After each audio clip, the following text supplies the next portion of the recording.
perfectionist. Adderall got me restless. I'm gone. Run with a wild crew, they get reckless. Young boy, come up off that neck. Give me that. To the trends. CLE be the band. Good evening, everyone, and welcome to another episode of Who Will Be King. I'm here with a couple of my NFC North homies. How y'all doing today? I'm doing great. Waiting on a big orange rocket to launch. You're muted. Fine. I saw the news, Dave, about that big orange rocket. It's headed right for Wisconsin. I could not be happier. It's just probably the biggest, best day in the universe's history. Oh, okay. And you guys know I'm the weather guy. We always got to talk about the weather a little bit before we get going. What's it looking like wherever you're at, Pay? Wherever I'm at, I'm always in the same place, man. I don't go nowhere. It got me confused with somebody else. Yeah, but no, it's I don't want to. It's nice. It's 80. Okay, Nice. okay. I'm jealous, but it'll be 70 on Friday, so I'm holding out for that. It's real cold today. It was in the 60s/70s a couple of days ago, so it's up and down. But what's going on in the loop, Dave? It's 59 and it's been raining all freaking day and night long. All right. Spring rains. Yeah, We need them. April showers. Mhm. We are 23 days away from the draft, I believe. So we would be remiss if we didn't touch on those different topics. But before we get into that, do you guys have any just general news going on in your neck of the woods as far as any new free agents come through the door or anything like that? No, free agency is pretty much done for, and as it relates to the Chicago Bears, I think with most teams, there's a lot of, there's some general news with the going on with the team, but nothing into particular with free agency. I think we'll get to the general's news a little bit later. And there's nothing with free agency except for a couple of rumors. But that's that. It is what it is. We had a couple passings of elder Vikings players. Jeff Seaman, linebacker, third in tackles all time. He passed away. He was part of the Purple People Eaters, sort of transition. He played in 3 Super Bowls and transitioned over to the 80s. And speaking of the 80s, we had all-pro. I forgot the name again. My guys are going to kill me. Oh, shoot. Passed away, 65 years old. Corner or safety. Absolutely rocked. My guys are going, come on, David. You've killed too many brain cells. Yes, I have. I know that. Is it Joey Browner? Joey Browner. That's right. Thank you very much. I just looked it up real quick. And Joey Browner is the third on our all-time safety list behind Harry Hitman and Paul Krause. He just freaking rocked. Thank you, Fork and Skull. I appreciate it. Yes, I should slap myself over not remember Joey's name. I remember watching Joey. The dude could hit. He's the reason that they sort of put in the horse tackle rule, because he would tend to grab people from behind and just yank them down. But I mean, he'd not only hit you from behind, he'd hit you all angles, just tear you up. Joey Browner was awesome during the time period, and he was in some poor health last couple of years, but at 65, that's too young. Yes, Tim, getting old sucks. Do you guys, as far as free agency is concerned, do you guys need some interior offensive line help? It looks like the Vikings are linked to Graham Glasgow. Have you seen anything like that? I have not seen that rumor anywhere. Okay. I think it was from Bleacher Report, maybe. Okay. Oh yeah. Well, when did you see that, Foster? I just saw it recently, but I'd have to look it up to see. Did you also remember what today's date was? I mean, oh, heavy.com. Are you familiar with the Heavy on Vikings? Yes. It's an aggregator site that republishes and stuff. For the most part, there are some individual writers on there. I know one of them, but I have not heard that one. Yeah, I mean, I know people put stuff out that could be. Why would we want Glasgow? That's why I asked. In 2026, I want to get past being nice and calling certain sites aggregator sites. Let's just say they steal people's work. Yeah. Hey, they stole it from somebody, though. I have not heard that one, but okay. But yeah, the Lions do have one signing report. They signed a veteran safety yesterday, Chuck Clark, just to add some added, depth to the safety room. Obviously, we've had a lot of injuries. Chuck Clark's been around a while. I think he was previously, he's bounced around a little bit. The Ravens, Jets, and most recently the Steelers. Looks like he's a physical, run defending safety. He graded out as 70 PFF last year, but heavy emphasis on his run defense. He was 7th in all the safeties with the 83 rank in run defense. So, somebody that's going to get his nose dirty. He's not shy about playing at the line of scrimmage. So I'm not mad at that.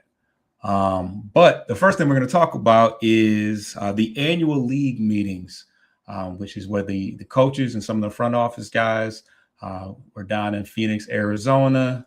It was kind of an interesting sight to see, all these guys kind of hanging out together. I did not see any pictures of Ben Johnson and his best bud LaFleur, but yeah, they had a lot of stuff to talk about as far as roster composition and free agency and all that. So let's just go around the room. That you guys get an opportunity to see what your front office or coach had to say down in Phoenix, Arizona. Of course. Absolutely. And wasn't Ben Johnson with LaFleur in the coach's picture? No. No.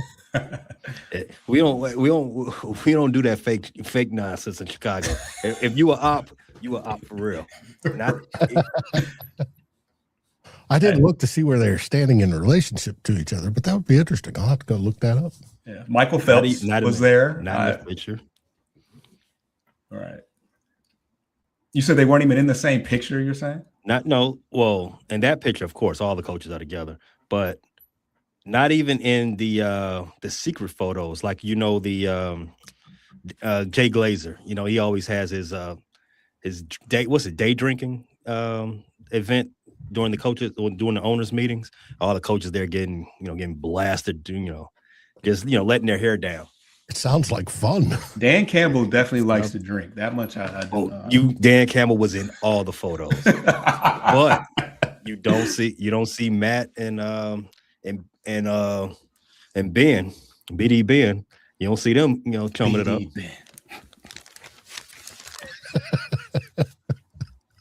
So what did BD Ben say? What did he have to talk about? Oh, Ben had a lot to say. I give you a top 5 things we had to say. For number 5, he wants to challenge the defensive backs, the new defensive backs. Well, not the new ones, but the ones he retained. As you all know, the Bears did let go a lot of the secondary this offseason. He said that he was kind of frustrated with the inability of Jalen Johnson and some of the other ones that have been retained, their inability to play a lot last year, play together. But he's hopeful that that's just a thing of the past. Their frequent injuries are, behind them. They're going to be a strong led unit this year, and he issued a challenge to those cornerstones to stay healthy, prove themselves. Because I mean, it is the business. He used the word business a lot. I guess that's a little, I guess not too Pointed. not. It was very pointed, Dave, but it's not on the nose. But you get what he's saying, right? Number 4,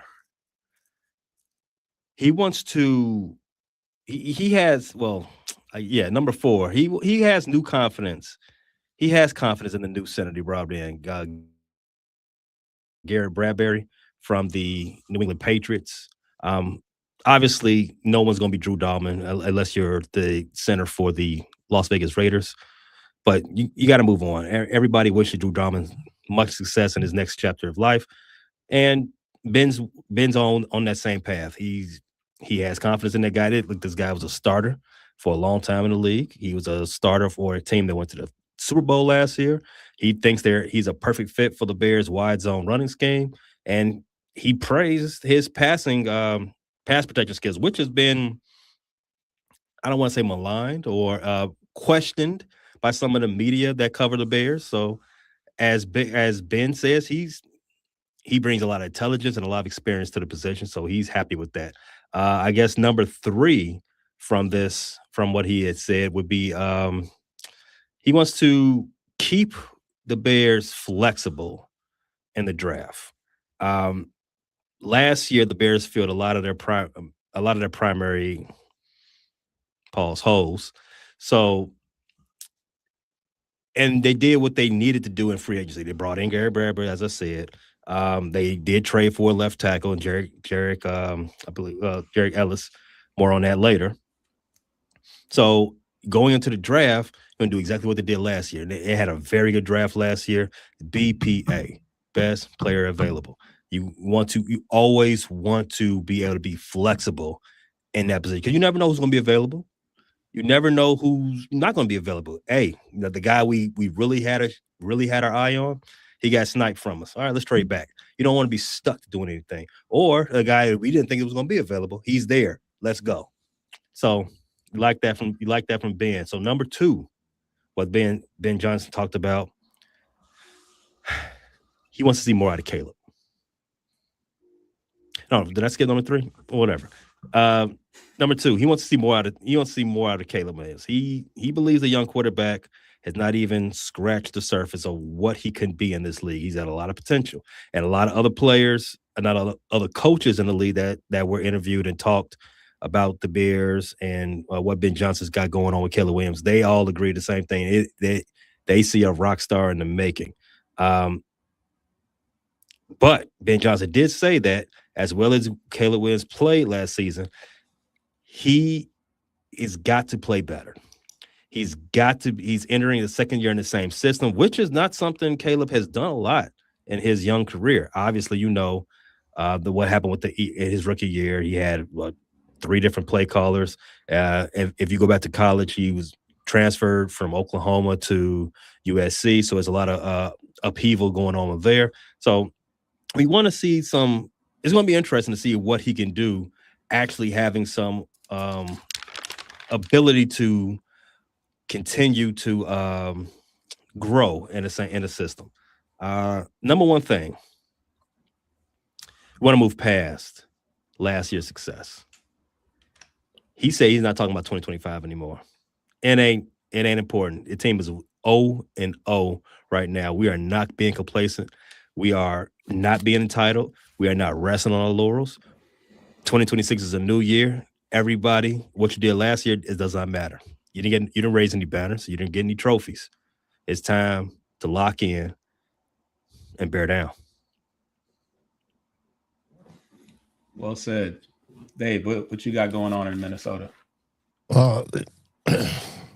Pay talks about flexibility, and I see Ben Johnson doing stretches during the draft. There were a few things that were talked about. Number 5, we needed a broader offseason strategy, and our GM in this particular case talked about it. He Quote said the Minnesota Vikings took a patient approach to free agency. Well, they took a patient approach, one, because they'd fired their GM previously, Kwesi Adolfo-Mensah, and two, they were like $50 million above the cap, and they had to get under it. So they did. And the Wilfs, who own the team, said, checkbook's closed, basically. So they've done everything at minimal expenses. First off, to get under the cap, which they are now. They've still got to do another move so we can afford to draft, but they're under now. And they haven't given anybody in the way of free agents a big paycheck, which is okay. That's fine. Number 4, mentioning the quarterbacks. That was a biggie. The quarterback room, Kevin O'Connell was heavy on it, didn't declare a starter at all. We all know who it's going to be. It's going to be Kyler Murray. Talked about competition and talked about J.J. McCarthy coming back from California where he's working with John Beck, or whatever Beck's name is, first name, Jeff Beck, John Beck, one of them's a guitar player, working on his technique. Well, that's good. One of the quotes that I highlighted is JJ has a really good offseason. Yay. I think he's got perspective now. And I wonder what the perspective now indicated. But hey, as long as he develops, he'll easily be the QB2 over Carson Wentz, so who our QB3 is, who I think is just, yes, Joseph, Jeff Beck, Yardbirds. I know Jeff Beck. Carson Wentz is just basically, I think, earning a paycheck until he basically retires, but playing from his favorite team and knows that we've got 3 decent quarterbacks that can all win games if we need to. Because Kevin O'Connell was worried last 2 out of 3 seasons, we had to go through at least 3 quarterbacks in our season. And one thing about last year is we didn't have very, very good depth, and the Wilfs wanted that fixed. So it was. Number 3, our center position. We gave up Garrett Bradbury a year ago to the Patriots. We didn't re-sign him. He went to the Patriots. He had a great year, went to the Super Bowl. Good for him. And Pay, wide zone block, as a wide zone blocker, he was outstanding with us. It's pass protection that we had the questions over. If you get a big defensive tackle, nose tackle, he could be forklifted back into Caleb Williams. This is his problem. Don't like that. Blake Brandel has been told he's going to focus solely on the center position this offseason. Blake Brandel has always been our 6-man guy that came off the bench to start everywhere on the offensive line. He's good at it, but he last year got stuck in center a few games and did well, relatively. And this year he's been told he's got the job. Now he needs to focus on controlling the snaps and doing all the things normal. It's going to be interesting. Blake Brandel is a 6'7", basically tackle. He was drafted as a tackle, but he plays both sides as tackle, both sides as guard. He's played that. Now he's going to move to center permanently with Ryan Kelly's retirement. And it's going to be interesting to see if he can jump to be a top-line center. I believe he can. They do plan on drafting one. The question is where. There's only about 3, maybe 4 or 5 or 6 decent ones that are worth drafting, but we'll get to that when we get closer to the draft. And then Juergens, his backup, will continue to work us at. Deshaun Watson. Number 2. Not quite free agency related, but during the meeting out there in Phoenix, the Vikings announced they are picking up the 5th-year option of Jordan Addison. April Bob Fools. Brzezinski, our acting GM, said it's a no-brainer, and it is. We get a 5th year at $18 million. If we wanted to trade him at some point in that time period, we could trade him. If we want to extend him, we could extend him, whatever. But it's on the books, and at $18 million, that's going to be cheaper than if we extended him, because wide receivers of his caliber are making well in excess of $20 million, closer to 30. Oof. But that was number 2. And then number 1 was Jonathan Grenard, who the Vikings at the end of the season said, well, yeah, we're open for trade if you want to trade him. Well, nobody's met the requirements for the trade. 1, they need to meet the Minnesota Vikings requirements, whatever that is. And they were thinking 2nd and 3rd, blah, blah, blah. I would think of 1st. Now, some teams reportedly were willing to meet that portion of it, but they weren't willing to meet Jonathan Grenard's salary request because he wanted a pay raise. And Drew Rosenhaus is his manager, his agent, and he wants to be paid easily as a top 10 edge rusher. Is he a top 10 edge rusher? Yeah, he's right about 10. Than that. But to pay somebody he's going to be 29, 30 this year, that much money, he's still in his prime. It's Vikings basically said, no, we're not doing it, at least not now. I always thought that they might extend him and then save cap, all that sort of stuff, push it out, make him the 10th highest, say at $26 million a year or whatever. But who knows what that's going to happen. But that's basically all the things that's happened in Phoenix. All right. So let's talk briefly about the Green Bay Packers and what they talked about at the media day. Most of this information came from Brian Gutekunst. The one thing that he definitely brought up was closing games better. Obviously, they had a couple epic meltdowns against the Chicago Bears, so I'm sure that was in the back of their mind when thinking about how they can kind of get to the next level. Obviously, LaFleur has been around for 8-9 years, so it's about time that he starts, get into that next level. Another reoccurring theme was the special teams. It appears that wasn't up to the standards of what they would like it to be. I think the one major coaching change they had was their the special teams coach. Actually, I think he left on his own. It was an abrupt departure. So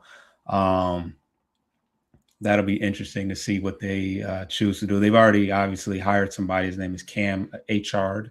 As the new special teams guy. Another talking point was they're moving to a base 3-4 defense, and that will be anchored by Zaire Franklin at linebacker, who they have had their eyes on, I guess, dating back to even when he was just a special teams player. He's obviously improved, become a captain, a defensive captain, and they lost Quay Walker to the Vegas Raiders, so they're really excited to see what he can do as far as his leadership skills, and he also has some experience on special teams as well. They didn't make a lot of deals in the offseason as far as free agency is concerned, but they did go out and get Javon Hargrave, who was a veteran interior defensive lineman. He's a 2-time Pro Bowler, so they think that he can help them as far as defending the run and pass rush. In addition to that, they went out and got Benjamin St. Jude, who was a reserve cornerback for the Chargers last year. He was the highest rated zone corner. He's a bigger corner. I think he was like 6'3", 200. So kind of a quiet, sneaky move for them. But he in the limited opportunities that he did get, he was pretty efficient. They also signed somebody that went to my alma mater, Sky Moore from Western Michigan University. He's going to be brought in to help the special teams unit as far as kick returns are concerned. They bounced around to a couple of different receivers as far as kickoff returns are concerned.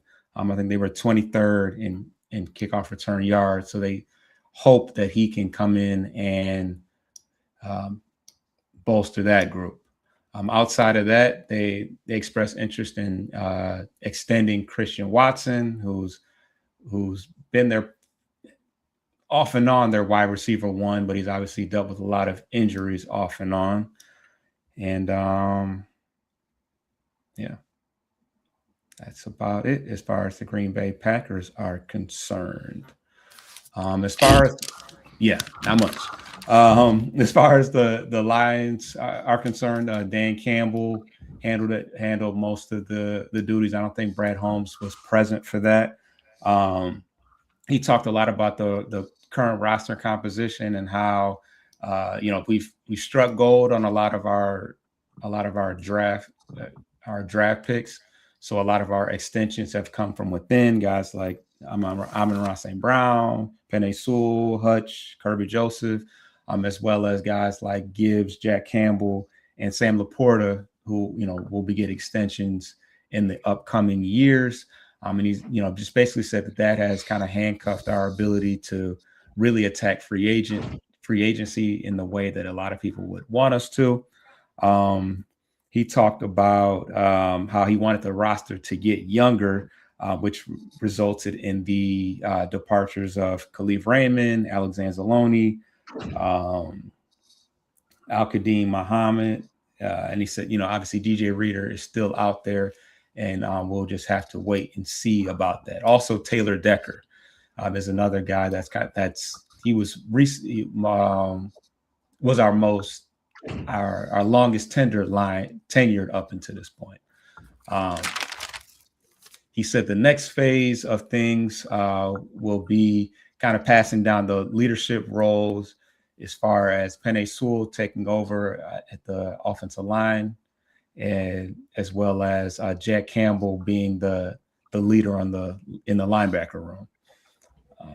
He also said that Penei Sewell they've already discussed him flipping over to the blind side role, taking over for Taylor Decker.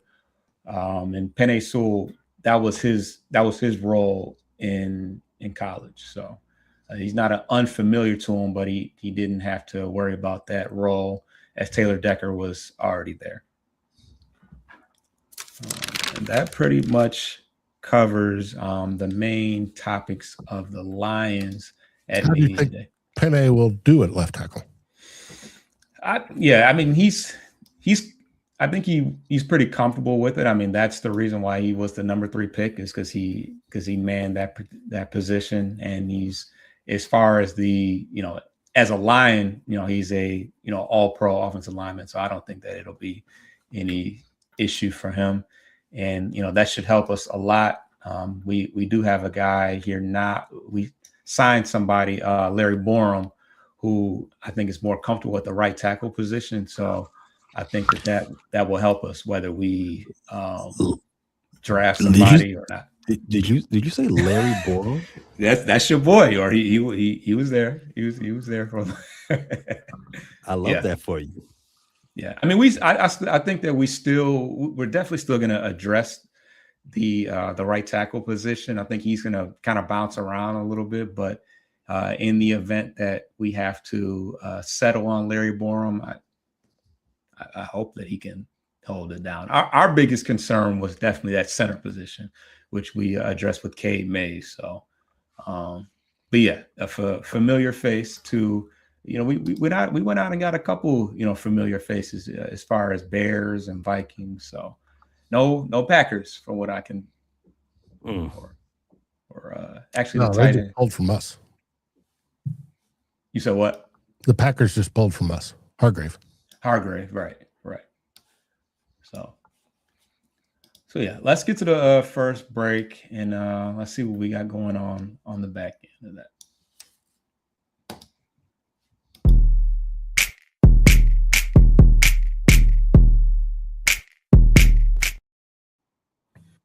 All right. And I did say that we were going to touch on some draft stuff. And now we are in the phase of pro days. Colleges are hosting pro days, and NFL teams are going on tour and checking out some of those, doing their scouting and checking times. Pay, what pro days did you guys frequent, and who were you guys checking out? There's a bunch of them. The Bears had a lot of top 30 visits, but the guys that we are really got our eyes on is more or less a lot of defensive players. Let me get my list back up here. From Ohio State, we got their defensive tackle, Caden McDonald. The sister school of Ohio State, Michigan, linebacker Jimmy Roldare. We like him. Don't be shocked. Don't be shocked. I know it's still we just talking about guys we're interested in, but I know this is more of a Detroit Lions thing, but the Bears, they like their wide receivers. There's a player out of Ole Miss, Dejon Stribling. I hear the Bears are really, really high on him. So two guys out of Kentucky, there's center Yager Burton, their running back Seth McGowan, and a nerd offensive lineman Brian Parker out of Duke, and another nerd tight end Dan Valeri from Syracuse.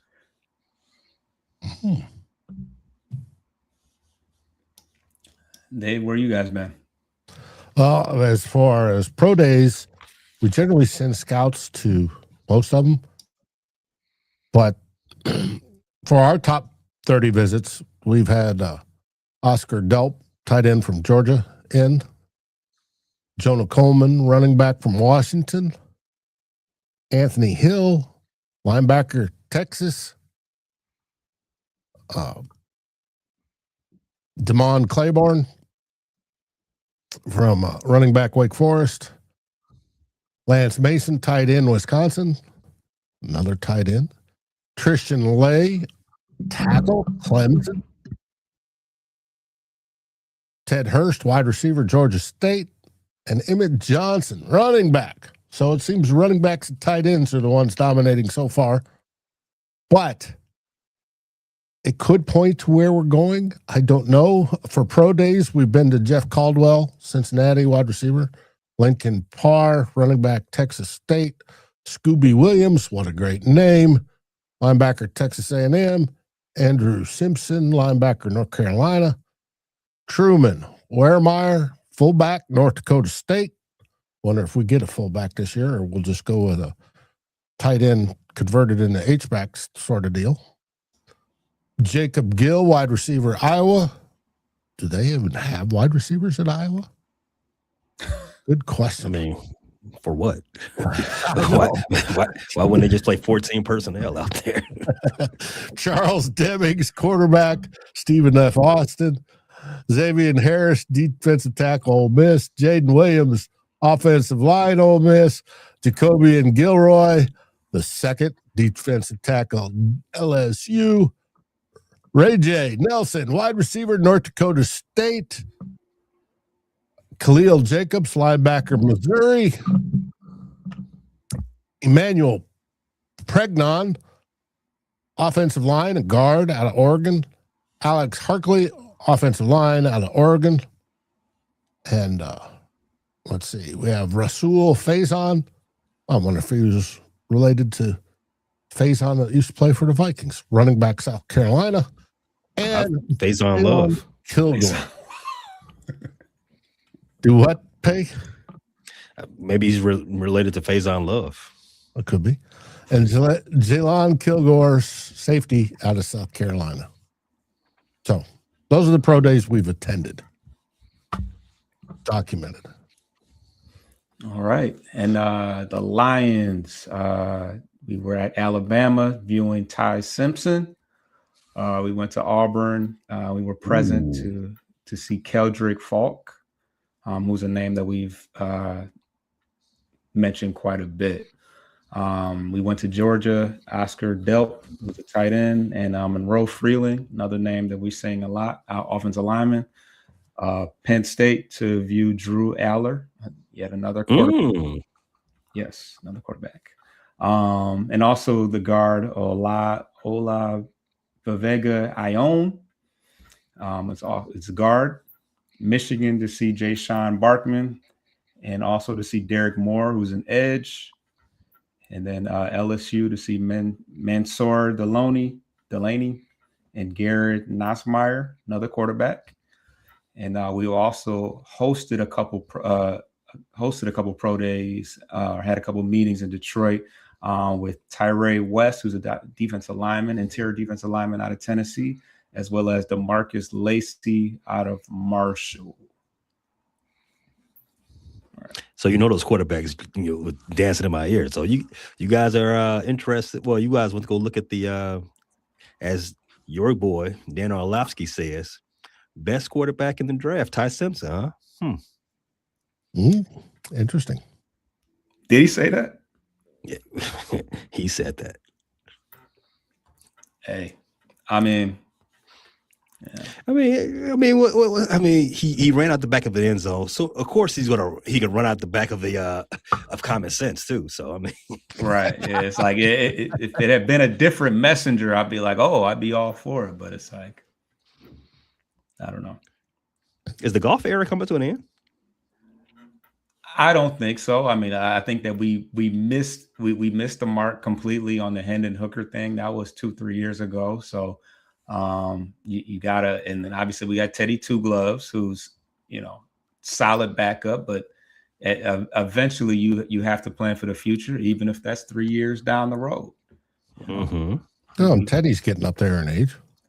For sure. Yeah. I mean, I don't think anybody wants to see him as your 6. Yeah. I mean, he seems to be aging backwards, from what I can see, but he's just not a starting quarterback. So no, not since his knee got destroyed. Yeah. So it's good to see him back and all that. He retired, coached, and I think he went to, where'd he go last year? Tampa Bay? Tampa. Yeah. So it's good to see him back in the facilities and all that. But but yeah, gotta develop the next guy. So who you like better, Drew Aller or Ty Simpson? Haven't done my due diligence. What was that? Great answer. Just as quarterbacks.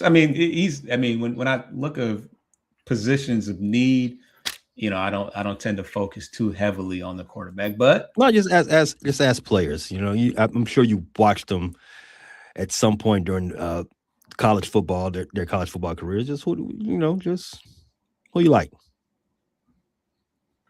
I obviously get a chance to see Drew Allard a lot more, being in the Big Ten. So I might be, I've definitely seen more of them, so I'm probably biased to that. But I don't know. Alabama isn't pumping out talent the way they used to, and their quarterbacks. I mean, Jalen Hurts was pretty good, but they tend to make better college quarterbacks than transfer NFL. Portal and NIL playing havoc with all that. Yeah, that could be a factor. That could certainly be a factor. I think Drew Aller sucks. Hey, I'm with you on that. So do we any more spicy news coming out of Chicago? You sound like you were kind of holding on to something that was more, you know. Well, everybody was more akin. Well, I mean, we love talking football, but everybody was probably on pins and needles for who was going to address the media today. And it was your boy, Dave, Kevin Warren, and Mike Ooh, McCaskey. about the stadium. Your favorite topic, stadium talk. Even though I tell you every week, Dave, there's no new news, no new news. Well, there is a bit of some news this today. So, Kevin Warren and George McCaskey, for those who don't know, George McCaskey is the chairman of the Bears, the son of Virginia McCaskey, who is the daughter of George Hallis. They talked to the media today, and they have told you that there's not a deal finalized yet. However, they do, and I'm going to put this in quotations, they hope to choose between Arlington Heights and Hammond, Indiana by the end of the spring or early summer. Why is that important? Because the Illinois Legislative Assembly closes May 31st. That's why that's important. So, feet to the fire. And if they land in the sand. Agree to the bill, Hammond huggables, here we come. Dave, today's April 1st. Let's just cut the crap. The Bears are not going to Hammond. The Bears are not going to Indiana. The Bears will play on Mars before they play in Indiana. Another important thing that did come from this, the George McCaskey did say that he did want to put this out there again. They are putting up $2 billion required to secure the site. The McCaskies have always been debt averse. Some people might call it cheap. Let me just say it's more so being frugally responsible, right? They have said $2 billion. They're going to put this towards the stadium, towards the building of the stadium. They still want that $800 million from Illinois to help with infrastructure and the things of that nature. Plus, they want passage of that mega projects bill from the legislature so that they have that long-term property tax certainty. That's pretty much everything that's on the table for Arlington Heights. As you all know, the Bears do own that 320-something odd acres, a lot more acres than what the government owes me and my people. You hear me, right, Foster? A lot more acres than what they owe us. But the Bears own a lot of land out there in Arlington Heights. And in my opinion, it's hustling backwards if you own a plot of land that you plan to build on and then you go rent somewhere else. It just makes no sense whatsoever. But I'm gonna go ahead and tell you what Hammond, Indiana is offering as well. They have a lot of political expediency out there. I think it's all for show, but that's just my opinion.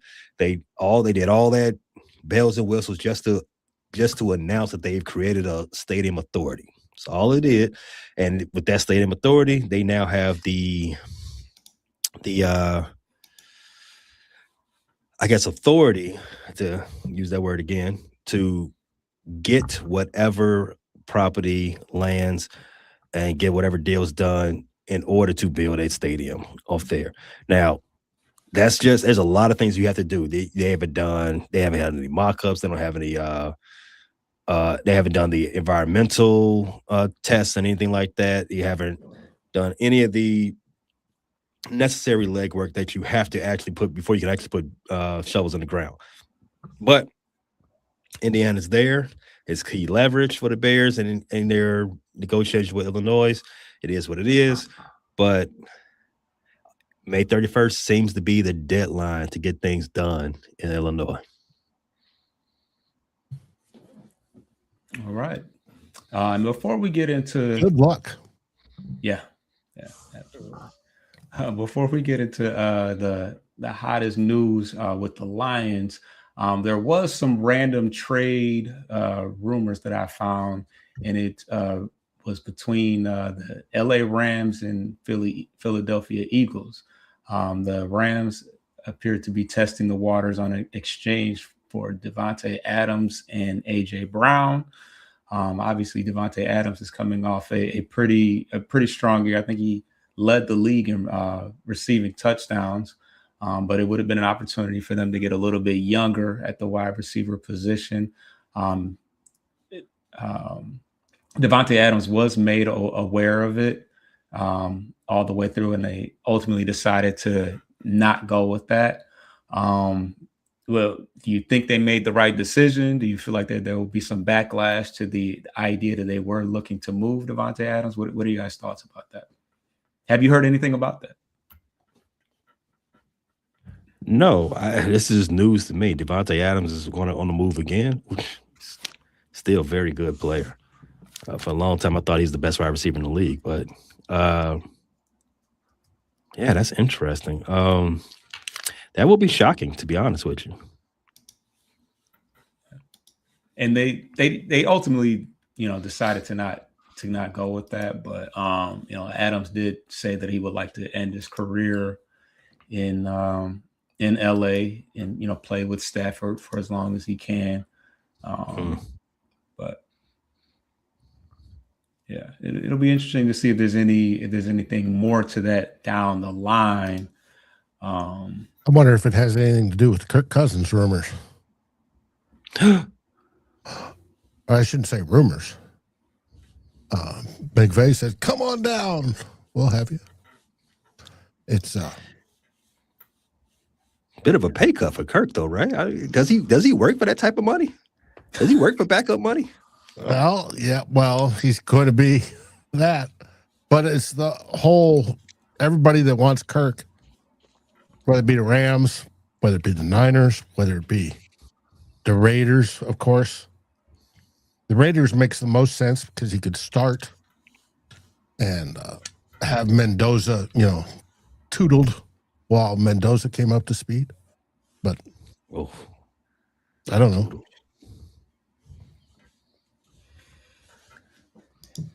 And in Lions news, the front office, most notably Rod Wood, has been in some hot water about the reports that they retain half of Frank Ragnow's bonus, signing bonus, once he decided to retire. He came out and said that this is common practice that dates back to the Barry Sanders days. I think they actually retained $7 million from him, as well as $1.6 million from Calvin Johnson, which is, when you want to talk about frugal and all that, good stuff. I mean, those decisions, definitely sour things from, Barry Sanders and Calvin. It was just recently that Calvin Johnson and those guys started coming back around. And Alex Anzalone decided to sound off on that. Obviously, he's moved on to Tampa Bay, but he was quoted as saying, "Played through a fractured throat," which I was like, maybe he's just joking. But no, Frank Ragnow was really, really banged up.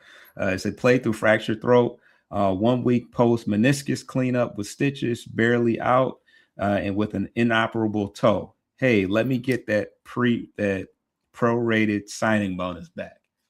So, he has since then, his whole point was that, business is business. And he's since then kind of, said this is not, a knock to Dan Campbell and, stuff like that. But, it's a cutthroat business. But, Rod Wood is, standing on the whole, with this.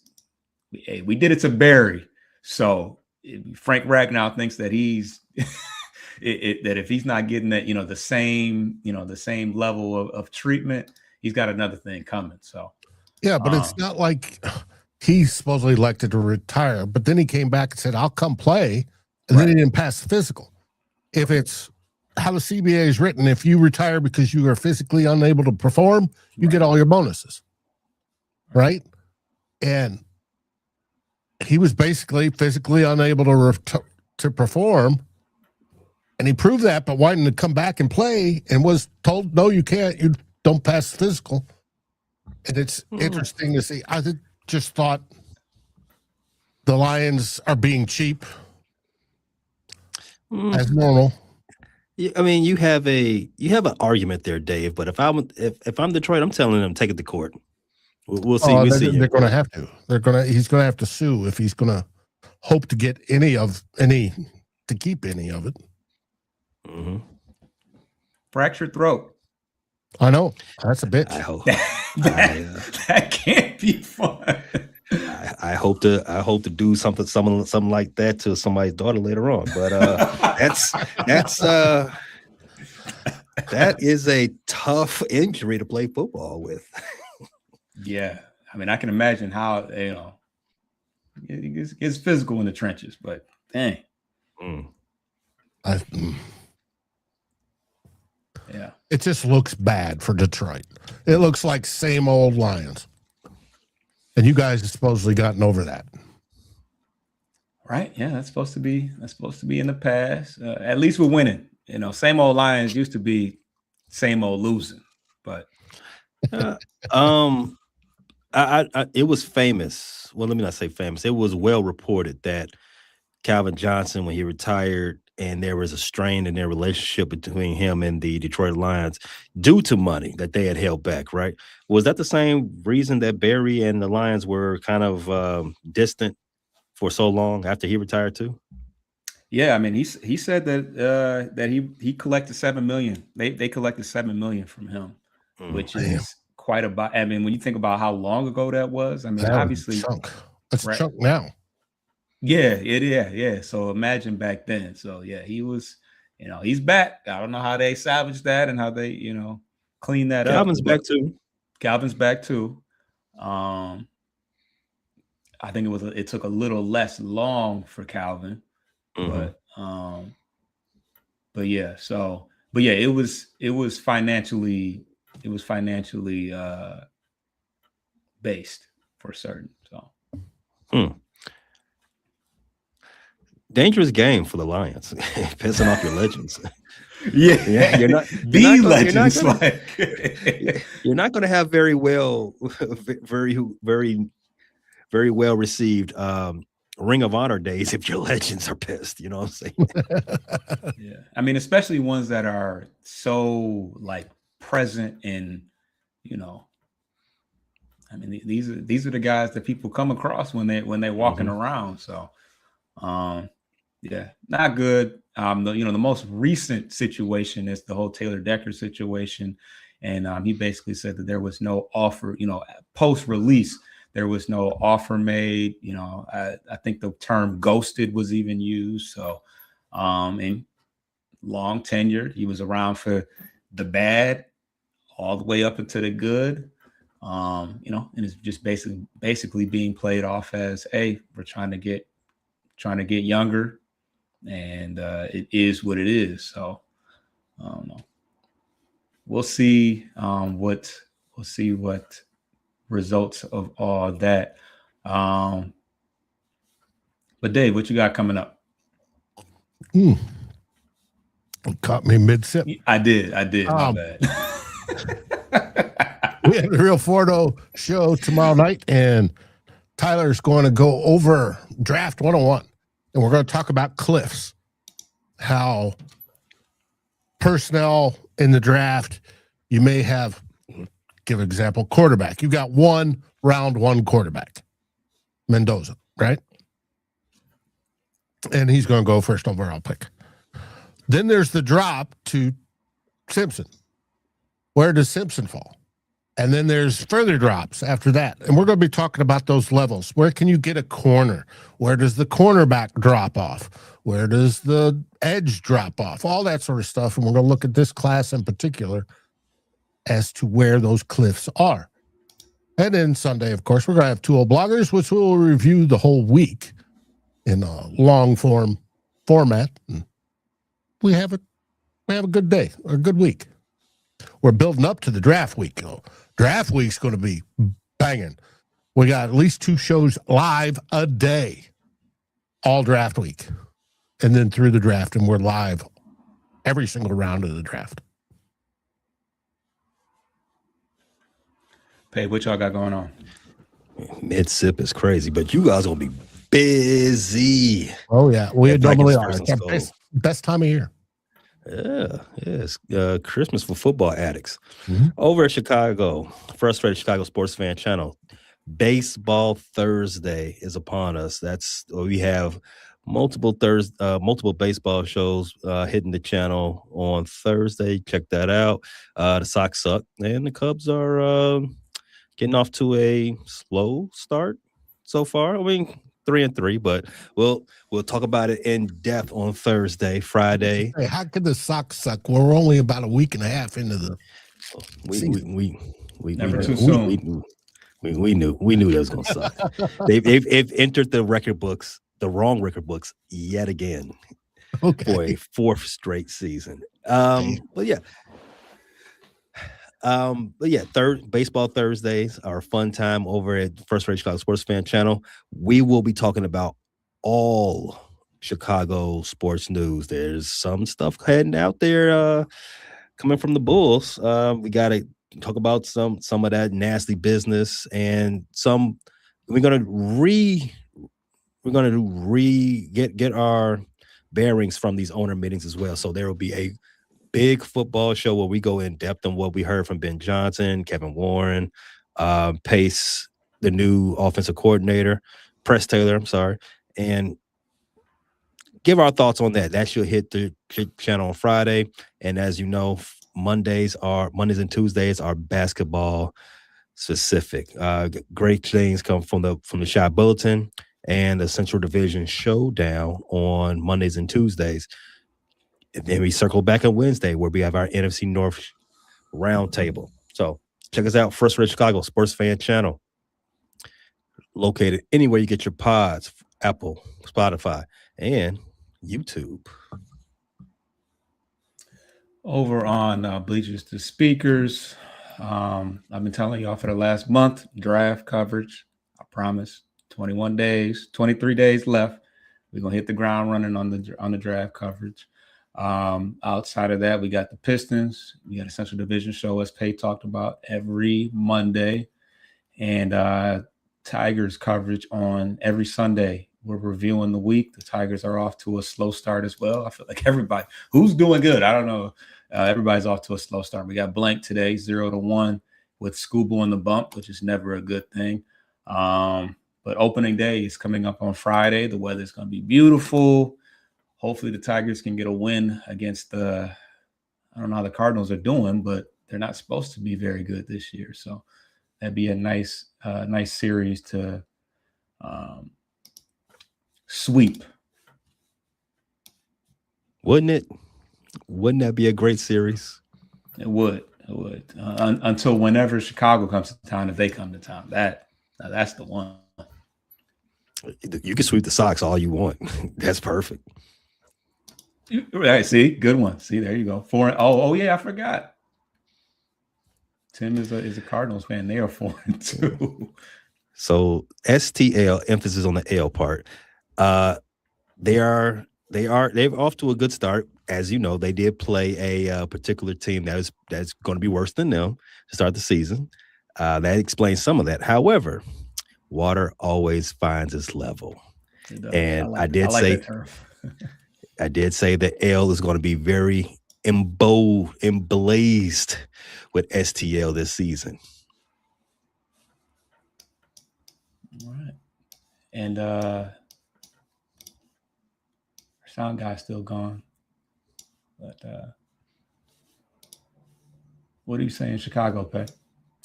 We say bear down. All right. And my parting words: protect your neck, throat, fractured throat doesn't sound fun. It's a real thing. It's an epidemic in this nation. All right. See y'all next week. Get your lick back. If a nigga gon' do something, ain't no chit chat. Better stay up out the way, don't get your shit splat. Stop, let this shit slide and get your lick.